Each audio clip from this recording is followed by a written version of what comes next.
it was MySpace back then, and tells me I've had sex with Greg on October the 28th and September the 1st. Oh, you did? Jessica and Gregory met as teenagers, but their puppy love became serious when at 17, Jessica discovered she was pregnant. They managed to stay together for 8 years and had a second child. But now, after only 4 months of marriage, they've run out of love and want nothing more to do with each other. At the time, I wasn't ready to be married. All the times he's cheated, like he's cheated so much. Mrs. McDuffie, do you throw the man out every time you argue? It's all over and there's no turning back. Having sex with somebody other than your significant other is a cheat. Today on Divorce Court. Come to order. Court is now in session. The Honorable Judge Lynn Toller presiding. Good day, ladies and gentlemen. I'm here today with Jessica Ann McDuffie and Gregory Samuel. The two of you have been together for 8 years, married for 4 months, and now you want to get divorced. I never understand that. They stay together forever, say I do, can't stand one another anymore. Having said that, I will say this. You are 21 and you are 22. You have some financial matters you would like me to resolve, and we will get to that momentarily. But before we do, Mrs. McDuffie, I'd like to start with you. Why don't you tell me a little bit about your marriage and why we're here in divorce court today? Okay, Your Honor. First things first, I have a big problem with Greg. He's a mama's boy. He's a mama's boy. And I say that because every single week he runs home to his mom. We can get into an argument, and instead of sitting down talking about it, he goes to his mom's house and he tells her about everything that goes on in our house. So after he does that, she calls me on the phone every single time. And she's like going off on me saying, you know, you put my son down. You're not good enough for him. You just need to learn how to treat him like the man he is. Okay. And then she's Does like, she have any specific recommendations about how you should treat him? Yeah, she wants me to treat him like a king. But I'm not going to treat you like a king if you're not treating me like the queen that I am. And my thing about that is, she also told me, and it really hurted me when she said it, she told me that she wished we would have never got married. And I'm like, if you wish we would have never got married, then you should have never showed up at the wedding with your royal blue dress on and your royal blue and black hair and your royal blue sandals and walked down the aisle. Her hair was royal blue Her too? hair was royal blue too, also. Royal blue streaks. And you could have stayed at home or went to the club or whatever you wanted to do in your little royal blue outfit, and the wedding would have still have went on without you. My mom raised me to handle business, take care of my husband, and I could do all of that, but not with the way he treats me. He says stuff to me like, he calls me man and cuz. I'm like, I'm not a man. I have big boobs in behind. I'm not your cousin. No, we were not confused about that at all. We got woman. I'm not your cousin. I never want to be one of your cousins. I'm your wife. And he doesn't respect me in that area at all. Mr. Samuel, do you feel that you're a little over-involved with your mother even though you're now a married man? No, ma'am. My wife is just being a little dramatic. I'm not his mama boy. I mean, the reason why I do go to my mom's house because she's always putting me out. If we have an argument, she's gonna tell me to get out and go stay with my mom. She's gonna tell me to get out and go stay with my mom. And then she knows one fact, that my mom would not let me come back home without a job or anything. And I never will go back to my mom's house and stay. So I don't. But when you get put out of your own house, where else are you gonna go? That's your point. I mean, I get up and leave, Your Honor, but I come right back. Right. I come back. Hang on.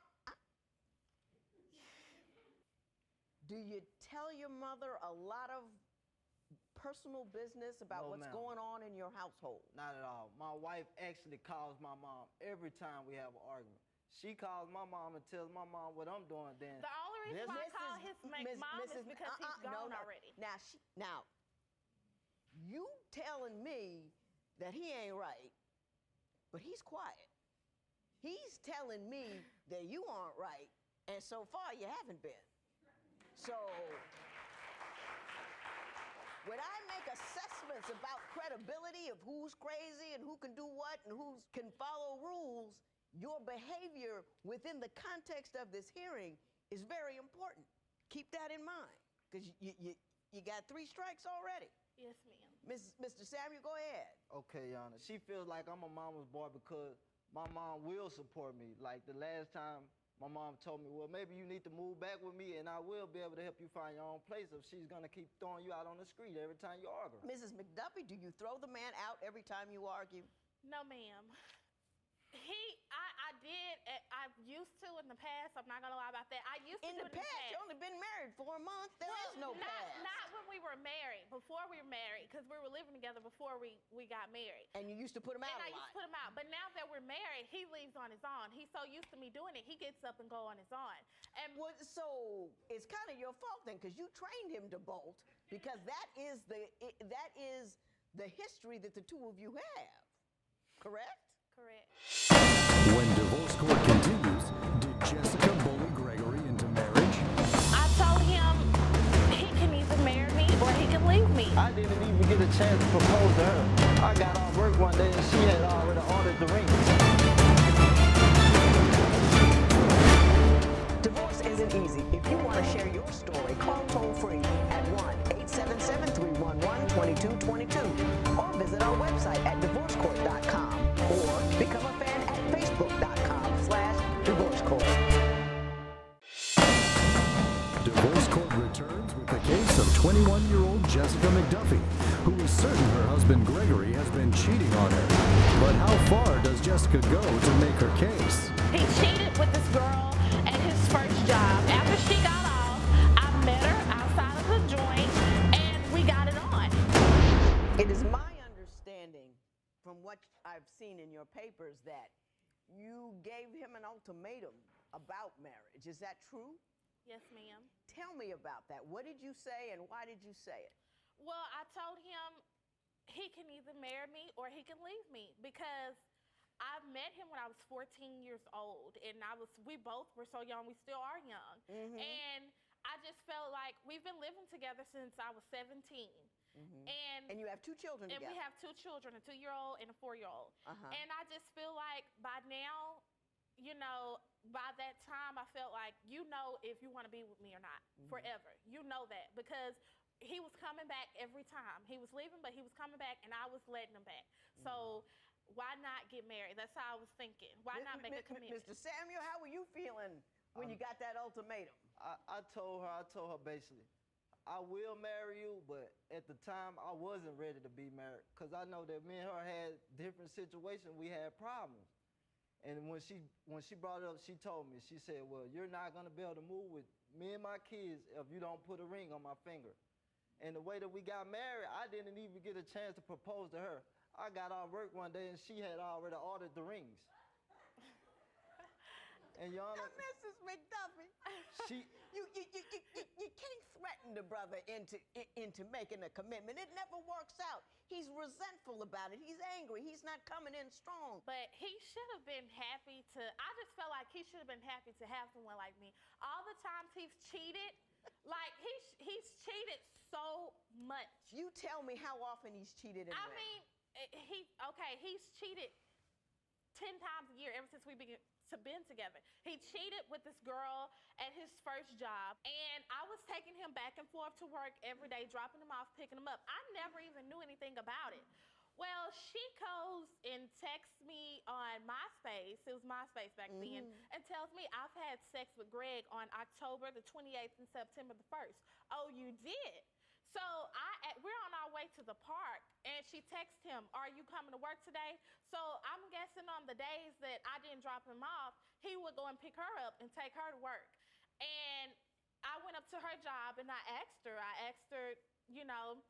what's going on? She goes to loud talk me behind the register.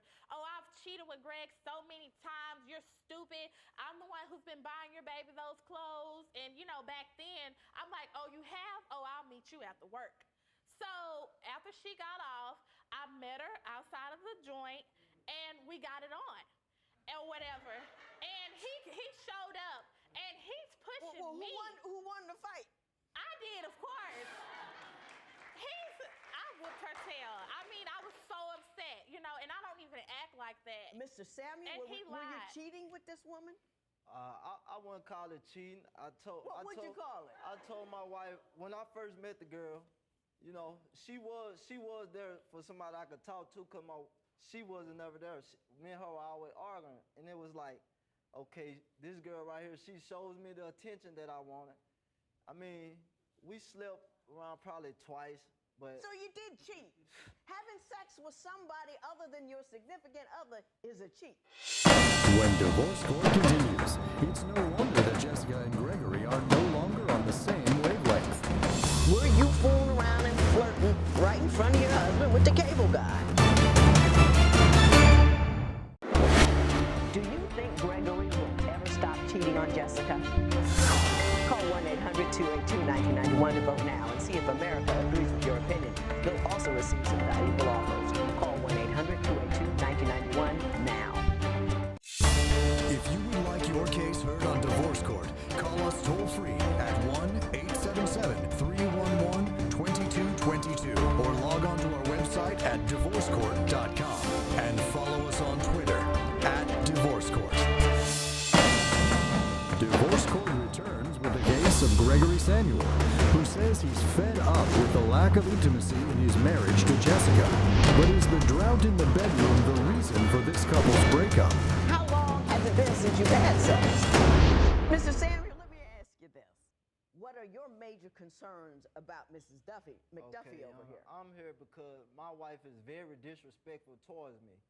I mean, one incident, me and my wife, we just moved into this house and we were getting our cable hooked up. And the guy, he went out back to install the cable in the back. And me and my wife was sitting on the couch, you know. So she got off the couch and picture this, Judge. She had a rag on her head, you know, looking normal like in the morning. So she gets off the couch with me, goes outside with the guy.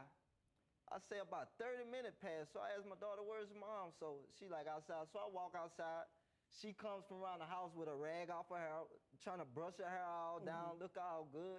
So I say, what are you doing? And she gets to laughing and blushing, talking about, you know what I do. And, you know, and so I left. And when I come back, I look at her phone and I see that she texted somebody that she had to flirt with the cable guy. And another incident, two guys were fixing our door. She comes to the door shaking her butt right in front of the guys and gets to telling them, you guys need to come back and I'll cook for you guys. I never cook for my husband. And to top that off, Your Honor, she goes to say, okay, are you guys hiring because he's not working and he's just sitting around looking in my face? And, you know, it made me feel less than a man and more of a roommate. Were you fooling around and flirting right in front of your husband with the cable guy? No, Yes. Yes, she was. Took you too long to say no, so that's a yes. Well, Your Honor, Don't play with me. I just have to say one thing about that. He's never been the type of guy to say, you're beautiful, you're dressed nice today. Or when I go to work, men always tell me you're beautiful. I don't see, you know, and I'll be like, well, people call me fat. I'm talking about him when I say it. They be like, you're not fat, you look great. But to him, I'm not that. And I don't like that about him. I just can never, we don't have sex, and he asked me why we don't have I sex mean, because you're I'm not unhappy. intimate. She always says that. Hang on. How long has it been since you've had sex? Oh, wow. Probably a month, Your Honor. With her, planning sex is like planning for a football game. We plan a whole week ahead of time, Your Honor, and when that day gets there, it never happens. She always saying she's not happy no matter what I do. I mean, I was working, paying all the bills the last 4 years, Your Honor, putting food on the table, coming home every day, you know. Okay, I know what the problem is. And I won't talk to the two of you for a second. I know what the problem is. Because 4 months, we ain't giving up on this sucker yet. It's crazy. You got 2 kids. You just 2 children yourself. I'm going to talk to you about how you have an argument, how you please a woman, and all this kind of stuff. Come with me. Court will be at recess. When divorce court continues, Judge Lynn's one-on-one with Gregory and Jessica. You are too young to be married. 21 years old. Just a baby. You know that, right? Do you think Gregory will ever stop cheating on Jessica?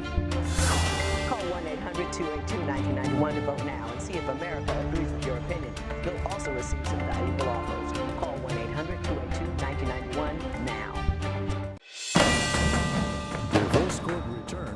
case of 21-year-old Jessica McDuffie and 22-year-old Gregory Samuel, who after 4 short months of marriage and 2 children are in divorce court to end it and go their separate ways. Gregory, Now, I brought you in here because you're a good guy caught in a bad situation. You are too young to be married. I think you know that. I think she knows that. And you're not quite ready. But I want to help you out because you got 2 kids and you're a good guy. You said something in there that I think men of 40, 50, 60, and 70 still get wrong. You say, I work, I come home, I'm a decent guy. That should make her happy. But that's not enough. it's not. No, it's not just about money, but what we need to feel good about ourselves is a person who values us as people. I got a book that I'm gonna give you. It's called Making Marriage Work, and there's a rule in here that says, first one, and this is rules just for men, make sure she feels heard, and the second one is be emotionally proactive. The sexiest thing a man can do is say, hey baby, how was your day? That means you care about her. You care about her needs and her emotions. You with me? Yes, ma'am. Okay. I'm gonna talk to your wife. I'm gonna have Joe take you back out and bring your wife in here. Okay, thanks. Hello, Jessica. Hi. How are you? I'm doing good. Good. 21 years old. Yes, ma'am. Just a baby. You know that, right? Yes, ma'am. Doing a woman's job. And I think you're doing a good job at it being a woman. I think you're doing a good job of holding it down. Do you want to know where you're making your mistake? Yes, ma'am. You're making your mistake because your man has to feel like a man no matter what's going on.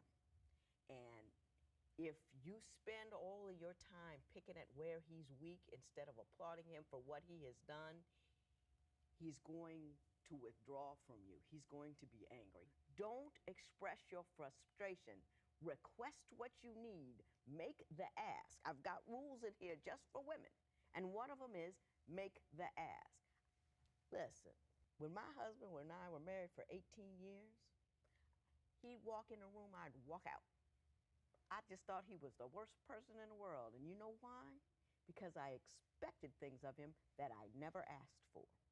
You decided this is what you want. He wasn't ready. He wasn't ready. You decided this is what you wanted. And you wanted it because you had 2 children with him. If I can't tell you anything else, you cannot control your life till you control your fertility. Okay? Okay. Here you go, Jessica. Thank you. You take care, hon. Let's go back out there and finish this thing up.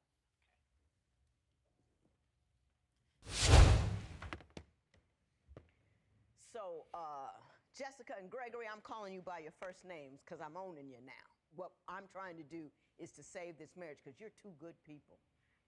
Really, really, really too young to be married, but you're going to try to make it work, and I want you to make it work. One thing, Mr. Samuel, you can't cheat. You can't talk to other women and get soothed and caressed and carried on with let that go. If you're upset, you wait, you stay, and you talk to your wife when you're cool, but you don't go elsewhere. You just got to cut that out. Just cut it out. And then I'm going to give you each a copy of my book because you need to read separate chapters of it. She's feeling like she's responsible for everything, and he's feeling like he's not appreciated for what he does. You 2 learn how to get that straight and get that communication together. I think you can do it, and I hope you can do it because you're 2 good people, and I want you to be happy, okay? You understand me? Yes, ma'am. Okay, so we're not going to talk about that money. There's not going to be any recovery because the only thing we're going to recover is your relationship, okay? Yes, ma'am. Okay, this matter is adjourned. Good luck to both of you. All right. Parties may leave the courtroom. Since leaving divorce court, things have taken a positive turn for Jessica and Gregory. Jessica says that she followed the judge's advice to let a man be a man, and in doing so, she has seen Gregory step